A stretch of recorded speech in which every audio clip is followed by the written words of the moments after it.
लीलाधर हिंदी साहित्य के प्रतिष्ठित समकालीन कवि हैं। वे भारतीय समाज, राजनीति, प्रकृति और मानवीय मूल्यों को नई दृष्टि से देखने वाले चिंतनशील कवि हैं। वे अनुभव और भाषा के बीच संतुलन साधने वाले कवियों में अग्रणी हैं। कविता का मूल भावना। उस दिन का जंगल कविता एक गहन आत्ममंथन है।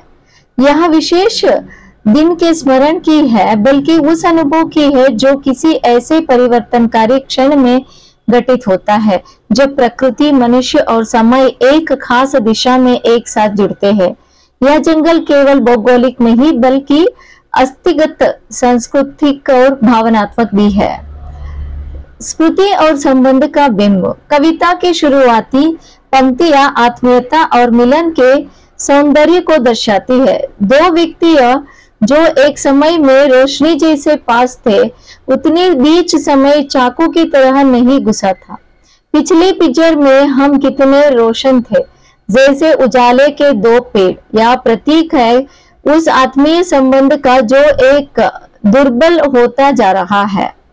अकेलेपन और वृक्षों का प्रतीक। कवि एक गहरे सत्य को उद्घाटित करते हैं कि घासों जब पड़ती है तो आसपास में मित्र हो जाती है, लेकिन जब पेड़ बड़े होते हैं तो वे अकेले हो जाते हैं।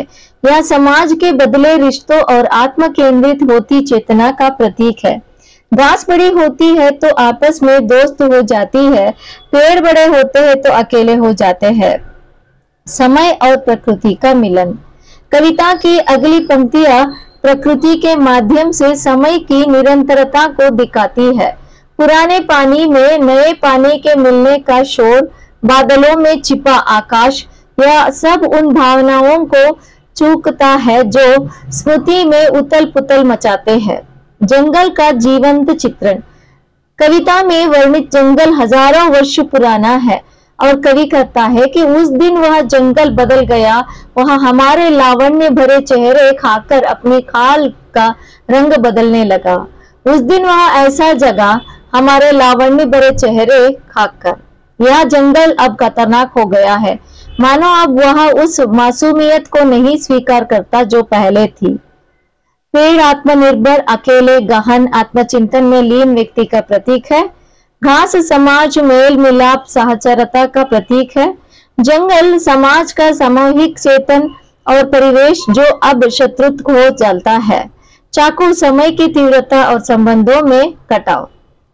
कविता केवल व्यक्तिगत अनुभव नहीं है, यह समाज और प्रकृति के बीच चल रहे द्वंद्व को भी दिखाती है। अब वह जंगल जो कभी मनुष्य का रक्षक था, वह उसके विरोध में खड़ा है, क्योंकि मनुष्य ने ही अब प्राकृतिक सौंदर्य को खा लिया है।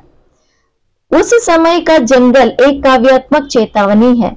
यह कविता रिश्तों के क्षरण, सामाजिक विघटन, आत्म केंद्रित और प्राकृतिक संतुलन का गहन अध्ययन है। यह कविता पाठक को सोचने पर मजबूर करती है कि हम किस दिशा में जा रहे हैं और हमें किस दिन में सावधान रहना चाहिए। उस दिन से जब जंगल जाग गया।